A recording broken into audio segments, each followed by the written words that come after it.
Halo semuanya, ketemu lagi dengan saya Maya di kuliah MB 4044 Financial Planning. Nah, di video kali ini saya akan memberikan penjelasan mengenai literasi keuangan dan perencanaan keuangan pribadi. Mungkin ada teman-teman yang bertanya, apa sih literasi keuangan itu? Oke, literasi keuangan adalah bagaimana seseorang paham tentang cara mengelola keuangan dan bagaimana mencari peluang nih untuk mencapai kehidupan yang lebih sejahtera.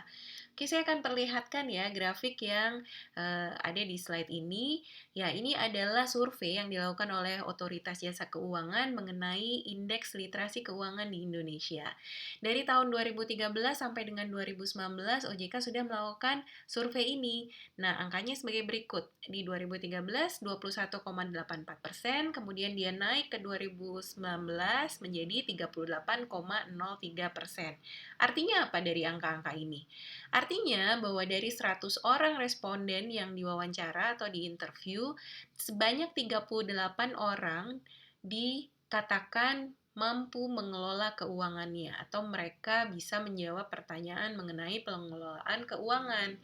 Nah, ini sebenarnya menjadi catatan untuk pemerintah dan untuk kita semua.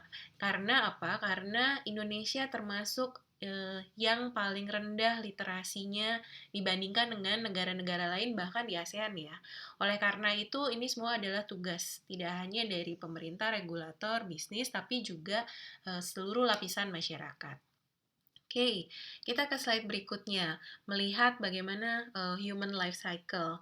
Oke. Dari pertama bayi sampai nanti manusia itu meninggal, mereka butuh dana. Contoh, sebelum dilahirkan bahkan orang tua mereka sudah mengeluarkan dana misalnya untuk vitamin, susu, kemudian ke dokter, em, maternity shoot, bahkan milenial, pasangan milenial zaman sekarang nggak boleh ngelewatin tuh namanya maternity shoot, yoga dan senam, sampai dia kemudian masuk sekolah TK, SD, SMP, SMA, kuliah, dan tidak hanya formal saja atau pendidikan formal saja, tapi juga pendidikan non formal seperti ekstrakurikuler, robotika, komputer, bahasa, seni, dan sebagainya.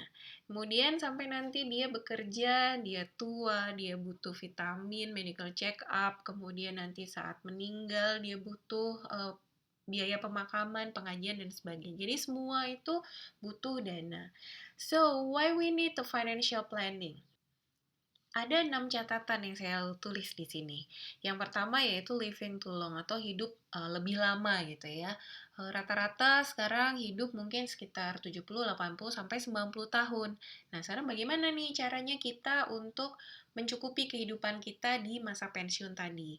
Kemudian meninggal terlalu cepat, terutama untuk mereka yang sudah memiliki dependent atau orang yang bergantung pada dia, seperti anak, pasangan, atau orang tua. Kemudian keterbatasan waktu. Nah, waktu kita yang sudah habis untuk bekerja, kita butuh seseorang atau advisor untuk membantu perencanaan kita.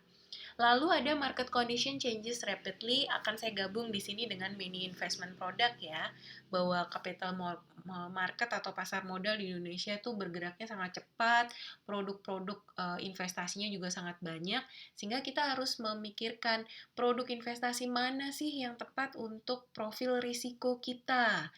Nah, lalu ada the growing of middle class income. Menarik nih, karena pertumbuhan dari kelas menengah itu menjadi catatan bagi kita semua. Kenapa sih kok middle class income ini perlu diberikan pengawasan atau pengetahuan mengenai perencanaan keuangan? Ya, berdasarkan survei yang sudah dilakukan, middle class income ini termasuk mencemaskan loh. Soalnya kenapa? Karena mereka tidak menyisihkan uangnya untuk investasi atau dana darurat. Sehingga kita perlu nih untuk memberikan wawasan, pengetahuan pada mereka mengenai perencanaan keuangan. Seperti Benjamin Franklin bilang bahwa if you fail to plan, then you are planning to fail. So be careful with that, guys. Yes, oke. Okay. Itu adalah akhir video saya. Nanti kita akan ketemu di segmen berikutnya. Terima kasih dan semoga bermanfaat.